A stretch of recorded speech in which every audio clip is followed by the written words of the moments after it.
But the ending, yeah, the bad ending. Well, actually, I'll go back a bit. The good ending is actually quite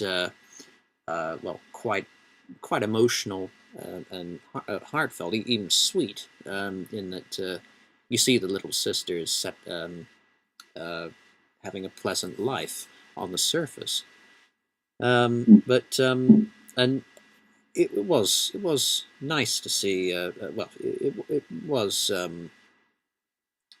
heartening to see, your character on his deathbed, surrounded by these little sisters, the people he loves. But the bad ending, yes, of course, you know that it's your character because it has the chain tattoos, tattoo on his yeah, wrist. yeah. And as soon as I saw that, I thought, oh, that's why that's there, so we can tell who it is without Yeah. seeing the face. The bad ending, it does, and I might be using this expression wrong, but it does kind of come out of left field, in that, of course, the bad ending implies that you're taking control of Rapture. You kill the little sisters for their Adam, and you're sending out crews of splicers to commandeer, um, uh, uh, commandeer, subs, and possibly launch them against the world. But I don't know. And again, I never actually experienced that ending in the game, so I might not be too qualified to talk about it. But I never really felt, while playing Rapture, I thought it was a very immersive environment, with a lot of chilling set pieces. So it was interesting to explore and work through, but I never really felt as if it was felt like a part of it. I the character was born in Rapture, um, but and he's the son of Andrew Ryan, but he yeah I always felt while playing Bioshock as Jack that I was separate from Rapture. So if if you as Jack basically take control of Rapture, if you do indeed do that in the bad ending, then I don't think that conclusion really works. In that Rapture never really felt like mine, so to speak. While I was playing it, I never thought to myself, Mm, "This is my city." Um, I want the mm, rest of the world to be like this. mm. Again, your the number one goal that you have is to get out. So Hmm. I didn't really come up against anything in the game that would make me want to take control of this place. Yeah. You're trying to get out, and you have to do what other people say, and they'll let you out. And yeah, the you you taking control over Rapture doesn't really fit well because you're not trying to take over the place. You're trying to get out. You haven't really accomplished anything. Your character's just done something that you didn't think was going to happen. Hmm. Bioshock 2 actually looks as if it has the better story. And it actually provides from what I've read, it seems to provide the opposite spin on the ideals of Rapture. Say, Rapture could be thought of as, or Ryan designed Rapture as essentially a haven for selfishness. You know, the Mm, people in Rapture are completely self-serving. Um, Individualism mm, without concern for anyone else. But in the case of, I think, the main antagonist, Sophia Lamb in Bioshock 2, um, she campaigns for altruism, which is basically selflessness. She wants to turn Rapture into a haven for completely selfless actions. And I think, along with Bioshock Infinite, which apparently addresses ideas of, well, once again, failed utopias and American exceptionalism.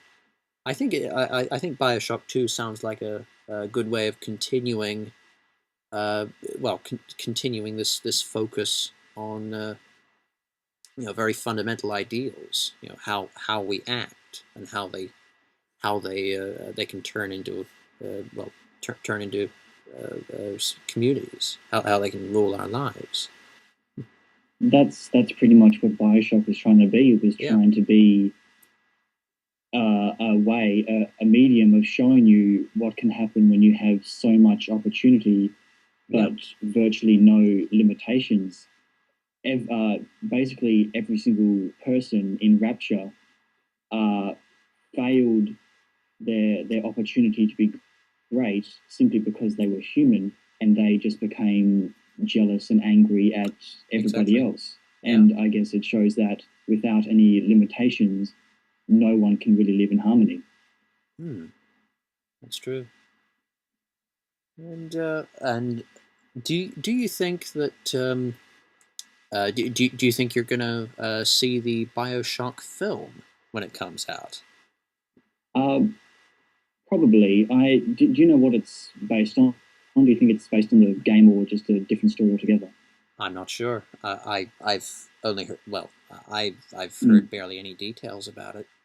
If it's on the first Bioshock game, it would be pretty hard to have a main character that doesn't speak and you don't see Yeah. their face. So if it is based on that and they actually have a character that speaks and uh, uh, just reacts like a person in a movie and not a person in a game, you could say that that would destroy all the fans who liked the first one because now we see what this character is like in a movie instead of seeing through their eyes.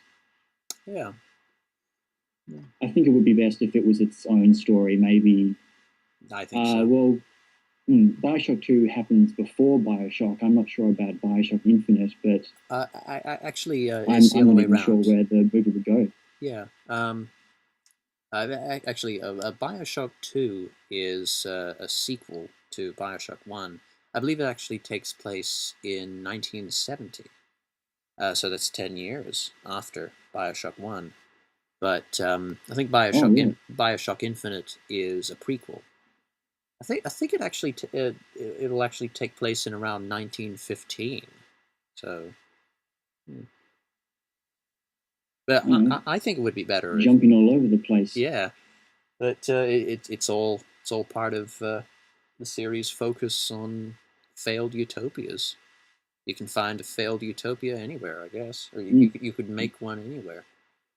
But As long as everyone can shoot lightning out of their hands. yeah, yeah, With the plasmids in mind, the movie does have it can run the risk of turning into a sort of an action film with your characters shooting lightning and fireballs at each other, yeah, and that's not really what Bioshock is about. It's showing what's happened because of these things. It's not really showing us what we can do with all of these abilities. So I guess we can only hope that they focus more on the psychological and philosophical elements and not just have people with magic powers killing each other. yeah, yeah. I hope so.